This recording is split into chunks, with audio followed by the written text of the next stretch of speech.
America, the land of opportunity, right? The place where dreams are made and anyone can become a millionaire.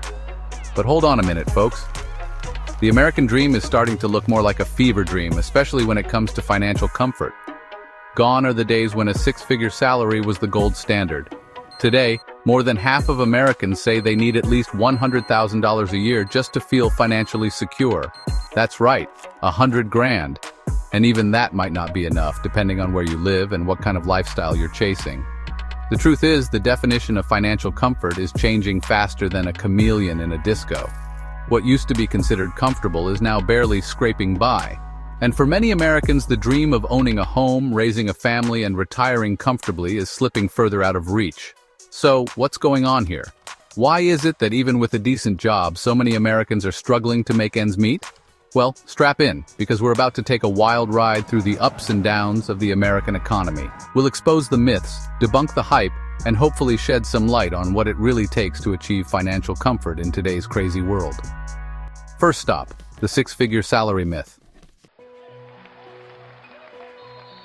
Remember when a six-figure salary was like winning the lottery? Yeah, those days are gone. Sure, it sounds impressive on paper, but the reality is, six figures ain't what they used to be. Inflation has been eating away at our purchasing power for years, like a hungry termite gnawing on a wooden beam. What you could buy with $100,000 10 years ago might cost you $150,000 today.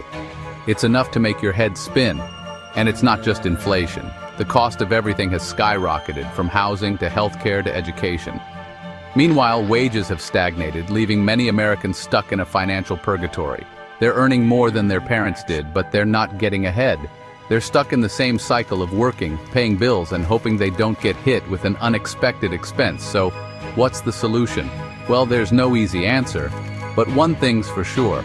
We can't keep relying on the outdated notion that a six-figure salary is the ticket to financial freedom. It's time to face reality and start having some tough conversations about income inequality, the rising cost of living, and the need for policies that support working families. Here's a fun fact. The cost of living in America is about as consistent as the weather in Chicago. In other words, it's all over the place. Where you live can have a huge impact on your financial well-being. A six-figure salary might make you feel like royalty in Mississippi, but it'll barely cover the rent in Manhattan. Let's break it down, shall we? According to Go Banking Rates, a family of four needs an average of $117,000 per year to live comfortably in the most affordable states like Mississippi and Arkansas. But head over to the pricier coasts like California or New York, and that number jumps to a whopping $240,000. And we're not talking about living large here, folks. This is just for basic necessities like housing, food, transportation, and healthcare. Now, let's talk about the elephant in the room: debt. Specifically, the unholy trinity of student loan debt, credit card debt, and housing debt. These three horsemen of the financial apocalypse are wreaking havoc on the lives of millions of Americans, preventing them from achieving financial stability and building a secure future. Let's start with student loan debt. Total student loan debt in the U.S. has ballooned to a staggering amount, like a giant inflatable tube man at a used car dealership. It's now harder than ever for young people to afford college, and those who do often graduate with a mountain of debt that takes decades to pay off. This debt burden delays homeownership, postpones marriage, and makes it difficult to save for retirement.